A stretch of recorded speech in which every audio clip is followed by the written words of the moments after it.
아모스서. 아모스는 목자이며 무화과 나무를 기르던 농부로서 북이스라엘과 남유다 사이의 국경 바로 근처에 살았습니다. 북이스라엘은 독립한 지 약 150년이 되었고 당시는 열왕기상 12장에 기록된 대로 성공적인 군사 지도자였던 여로보암 2세가 다스리던 때죠. 그는 많은 전투에서 이겨 이스라엘의 영토를 넓히고 막대한 부를 형성했지만 선지자들이 볼 때 가장 나쁜 왕 중 한 명이었습니다. 그의 부요함은 무관심을 낳았고 가나안의 우상신들을 숭배하게 허락했으며 그 결과 불의와 가난한 자에 대한 억압을 불러왔습니다. 이제 아모스는 더 이상 참을 수 없는 지경에 이르렀습니다. 그는 하나님께서 자신에게 큰 성전이 있는 북쪽의 주요 도시 베델로 가서 백성들에게 하나님의 말씀을 선포하라고 명하시는 걸 느꼈습니다. 이 책은 아모스의 설교와 시들 그리고 수년간 받은 환상을 모은 것으로서 북왕국 사람들에게 하나님의 말씀을 전하기 위해 후대에 엮은 것인데 오늘날 우리에게도 필요한 내용입니다. 이 책은 꽤 명확한 구조로 되어 있는데요. 1장과 2장은 열방과 이스라엘을 향한 내용이며 3장부터 6장은 이스라엘 백성과 지도자들을 향한 아모스의 메시지가 담긴 시 모음집입니다. 7장부터 9장은 이스라엘에 다가올 심판에 관해 아모스가 본 환상들을 기술하고 있습니다. 그럼 자세히 살펴보죠. 이 책은 이스라엘 이웃나라들의 폭력과 불의를 비난하는 내용의 짧은 시들로 시작합니다. 그런데 이게 이상한 것은 책의 서두에서 아모스가 이스라엘에 대해 말하겠다고 했기 때문인데요. 어쨌든 어떻게 전개되는지 살펴보죠. 아모스가 이웃나라들을 언급할 때 지도를 확인해보면 아모스가 일종의 원을 그리고 있다는 것을 볼 수 있는데 이 원이 완성되면 이스라엘이 중심에 놓이죠. 마치 십자선 위의 표적처럼요. 그리고 아모스는 이스라엘을 비난하는 시를 쏟아내는데 이는 다른 어느 나라에 대한 비난보다 3배는 길고 강렬했으며 내용은 부유한 자들이 가난한 자들을 억압하고 그 땅에 불의를 가져온 것에 대한 것이었습니다. 특히 부자들은 빚을 진 가난한 자들을 노예로 팔았는데 가난한 자들은 어떤 법적인 권리도 보장받지 못했죠. 아모스는 묻습니다. 너희가 한때 이집트에서 노예로 지내며 불의한 취급을 받았던 백성이 맞느냐? 억압과 노예 생활로부터 구원받은 백성이 아니더냐?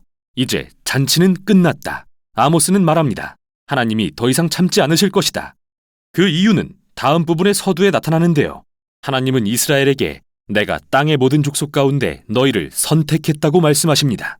이 부분은 창세기 12장을 떠올리게 하는 내용으로서 하나님은 아브라함의 자손을 불러 열방의 복이 되게 하셨죠.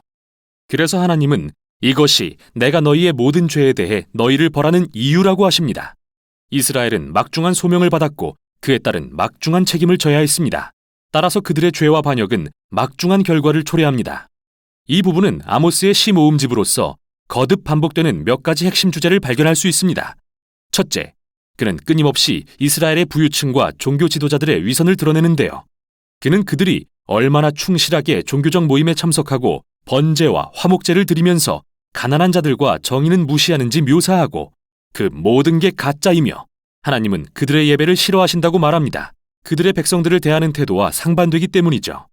하나님은 그분과 진정한 관계를 가질 때 다른 사람과의 관계도 변화된다고 하십니다. 아모스가 말하는 진정한 예배란 정의를 물같이, 공의를 마르지 않는 강같이 흐르게 하는 것입니다. 이 두 단어는 아모스뿐만 아니라 모든 선지자들에게 매우 중요한 단어입니다. 먼저 공의 또는 히브리어 체다카란 오름의 기준 그리고 사회적 신분의 차이와 무관한 사람들 사이의 동등한 관계를 가리킵니다. 다음으로 정의 또는 히브리어 미쉬파트란 불의를 바로잡고 공의를 구현해내는 구체적인 행위를 가리킵니다. 이 두 단어는 마치 마른 강바닥이 세찬 물줄기로 채워지듯 언약 백성의 삶에 스며들어야 합니다. 다음 주제는 이스라엘의 우상 숭배에 대한 아모스의 반복되는 질책입니다. 기억해보세요. 북왕국의 왕은 남유다와 분열될 때 예루살렘의 솔로몬 성전을 견제하기 위해 새롭게 두 성전을 세우고 열왕기상 12장에 기록되었듯 각 성전에 금송아지를 세웠습니다. 그 후 이스라엘에는 우상이 더 많아졌습니다. 성과 풍요, 전쟁을 주관하는 신들을 숭배하게 되었죠. 선지자가 보기에 이러한 우상 숭배는 늘 불의로 이어졌는데요. 왜냐하면 이방 신들은 이스라엘의 하나님이 요구하시는 정도의 공의와 정의를 요구하지 않았기 때문이죠. 말할 필요도 없이 이 신들은 도덕적으로 타락해 있었고요.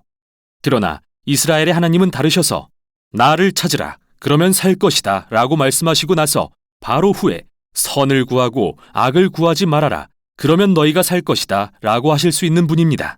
따라서 창조주 하나님을 참으로 예배한다는 것은 곧 선을 행하는 것입니다. 기꺼이, 정의롭게 말이죠. 이 부분의 마지막 주제는 이스라엘 왕들이 아모스와 다른 선지자들의 이야기를 듣지 않았기 때문에 하나님께서 여호와의 날을 허락하실 것에 관한 것으로서 이스라엘에 대한 끔찍한 심판을 의미하죠. 구체적으로 아모스는 강한 나라가 와서 그들의 도시를 말살하고 백성들을 포로로 잡아갈 것이라고 예언합니다. 우리는 그의 예언이 성취됐다는 걸 알고 있죠. 약 40년 후 아수르 제국의 습격으로 아모스의 예언이 현실이 되었으니까요. 이 책은 아모스가 본 일련의 환상으로 끝이 나는데 이 환상들은 다가올 여호와의 날을 상징적으로 묘사한 것입니다. 그는 메뚜기 떼가 이스라엘을 황폐하게 하는 것과 태워버릴 듯한 불, 그리고 백성이 여문과일처럼 삼키우는 환상을 봅니다. 그리고 마지막 환상에서 아모스는 하나님께서 베델의 우상신전의 기둥을 세게 치셔서 모든 건물이 무너져 내리는 환상을 보는데 이것은 이스라엘 지도자들과 우상들에 대한 하나님의 심판을 나타냅니다. 마침내 그들의 끝이 온 것이죠. 그런데 마지막 단락에서 우리는 갑자기 한 줄기 희망의 빛을 보게 됩니다. 여기서 이스라엘의 모습은 파괴되는 건물이지만 하나님은 어느 날 그 폐허로부터 다윗의 집을 회복할 것이라고 말씀하십니다. 다시 말해 하나님은 미래에 다윗의 혈통에서 날 메시아 왕을 보내셔서 하나님의 백성을 다시 세우실 것이며 놀랍게도 이 하나님의 백성은 열방의 모든 민족을 포함할 것입니다. 이스라엘의 죄와 하나님의 심판으로 인해 무너졌던 모든 것은 그날에 회복될 것입니다. 자, 이 마지막 단락은 매우 중요한데요. 심판의 반대편에 나타난 유일한 희망의 징조이기 때문이죠. 그리고 이 책이 어떻게 하나님의 공의와 자비의 관계를 설명하는지 볼 수 있도록 도와주죠.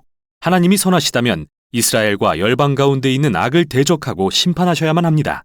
그러나 그분의 궁극적 목표는 그의 나라를 회복시키고 새로운 언약 백성을 세우시는 것이죠. 아모스의 말을 통해 우리는 오늘도 여전히 그의 외침을 듣습니다. 이스라엘의 위선과 재앙으로부터 배워야 할 것, 그리고 하나님을 향한 참된 예배는 언제나 공의와 정의, 그리고 이웃사랑으로 이어진다는 것을 말이죠.